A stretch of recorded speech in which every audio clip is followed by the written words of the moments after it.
How to treat heartburn naturally. Like many people today, I suffered from heartburn for years. I was going through antacids like crazy.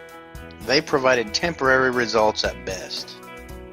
Then my doctor gave me a prescription that if taken daily helped. However, I wanted to solve the problem rather than the symptom.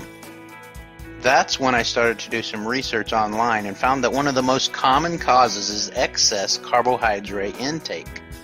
It turns out eating too many carbs, breads, pastas, and sugars being the biggest sources, produces an excess in your gut which then ferments, causing heartburn.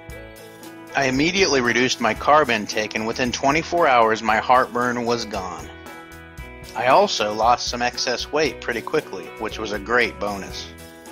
That was about 2 years ago and I've rarely had heartburn since then.